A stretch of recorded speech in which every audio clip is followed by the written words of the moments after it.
Hello बच्चों, welcome to आंचल की पाठशाला। कैसे हो आप सभी? आई होप आप सब अच्छे होंगे। आप सभी के लिए बहुत अच्छी खबर है। बिहार लोक सेवा आयोग जो बिहार की तरफ से कक्षा 1 से 5 तक के लिए 9,431 पदों पर वैकेंसी आई हुई है। कक्षा 1 से 5 के लिए 9,431 पदों पर वैकेंसी आई हुई है। और आपका फॉर्म कब से भरा जा रहा है? आपका जो फॉर्म है वो भरा जा रहा है आपका 16 नवंबर 2023, यानी कि आज से ही आपका फॉर्म भरना स्टार्ट है। और लास्ट डेट जो फॉर्म भरने का है वो है 25 नवंबर 2023। तो आपके पास समय बहुत कम है, तो आप फटाफट से अपना फॉर्म जो है वो भर लीजिए। आगे देखेंगे क्या कुछ ज़रूरी है। सबसे पहले तो भारत का नागरिक, और सेकेंड जो चीज़ है कि राज्य और जो केंद्र सरकार द्वारा समय समय पर जो शिक्षक पात्रता परीक्षाएं करवाई जाती हैं उसमें आप पास हों। जैसे कि अगर आप बिहार में 1 से 5 के लिए टीचर बनने जा रहे हैं तो उसके लिए आपका सीटेट पेपर फर्स्ट पास होना ज़रूरी है, या फिर बीटेट पेपर फर्स्ट, यानी कि आपने सीटेट का पेपर फर्स्ट पास किया हो, या फिर आप बिहार टेट का जो पेपर फर्स्ट है वो आपने पास किया हो।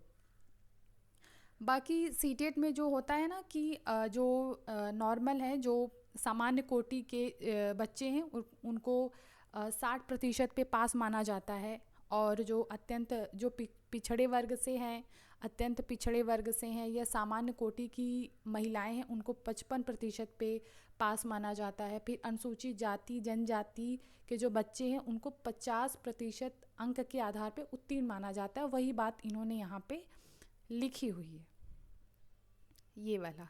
ठीक। इसके बाद क्या कुछ इसमें चाहिए, आप नॉर्मली हमें ये पता ही है कि आपने ग्रेजुएशन किया हो प्लस आपका 2 साल का डिप्लोमा हो। इसमें बीएड वाले नहीं हैं क्योंकि अभी सुप्रीम कोर्ट का जो आदेश था वो हमें पता ही है, तो बीएड वाले इसमें नहीं है। तो आपने ग्रेजुएशन प्लस आपका डिप्लोमा हो, चाहे वो किसी भी नाम से जाना जाता हो, चाहे आपका बीटीसी हो या डीएलएड हो, या फिर जो 4 साल का बीएलएड होता है वो भी इसमें है, या फिर जो विशेष शिक्षा होती है, जो विशेष होता है उसमें भी है। बाकी जो भी चीज़ें हैं वो आप पढ़ लीजिएगा, इनकी वेबसाइट पे प्रॉपर है। उसका लिंक भी मैं चैनल के डिस्क्रिप्शन में डालूंगी, आप वहाँ पे जाके चेक कर सकते हैं बीच बीच में कि क्या कुछ अपडेट वहाँ पे हो रहा है। ये चीज़ें आपको खुद से देखना भी ज़रूरी है। ठीक है। बाकी सारी चीज़ें सेम है, 5% की छूट मिलती है। नॉर्मली ये चीज़ें हमें पता ही है। फिर इनका सिलेबस अगर हम देखेंगे तो इसमें भी 3 भाग आपको देखने को मिलेंगे। भाग 1 में आपका लैंग्वेज होगा जिसको पास करना कंपलसरी है, ये हमें पता ही है।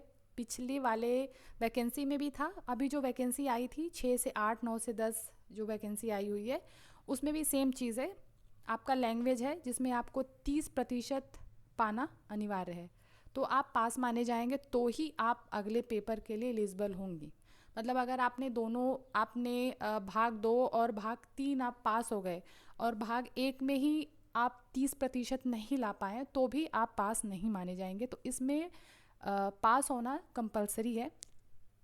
फिर भाग 2 जो आपका 40 मार्क्स का आएगा जिसमें आपका सामान्य अध्ययन रहेगा, और भाग 3 में आपका सब्जेक्ट रहेगा जो आप भरेंगे। सिंपल। आपकी मेरिट जो है वो भाग 2 और भाग 3 पे ही आपकी मेरिट बनती है ना। इसमें सिर्फ पास होना कंपलसरी है, वो मेरिट में ऐड नहीं होता है। आपको 2.5 घंटे का टाइम दिया जाएगा और आपको 150 नंबर के आपके कुल अंक होंगे। फिर आपके सामान्य अध्ययन में अगर आप देखेंगे तो आपको सामान्य अध्ययन में जो है प्राथमिक गणित, मानसिक क्षमता परीक्षण, सामान्य जागरूकता, सामान्य विज्ञान, सामाजिक विज्ञान, भारतीय राष्ट्रीय आंदोलन, भूगोल और पर्यावरण शामिल है। और आपको इसमें एससीईआरटी प्लस एनसीईआरटी पढ़ने होंगे। एनसीईआरटी आपको पढ़ना है प्लस जो बिहार स्टेट की किताबें चलती हैं वो आपको पढ़नी है। इसमें कोई निगेटिव मार्किंग इसमें नहीं है और एमसीक्यू बेस आपके क्वेश्चंस हैं। बाकी इसमें कुछ है नहीं, जो भी ज़रूरी बातें थी वो मैंने आपको यहाँ पे बता दी। अगर आपको ये वीडियो अच्छा लगा तो लाइक शेयर सब्सक्राइब ज़रूर करें। मिलते हैं हम नेक्स्ट वीडियो में, तब तक के लिए आप अपना ख्याल रखें, पढ़ते रहें और पढ़ाते रहें।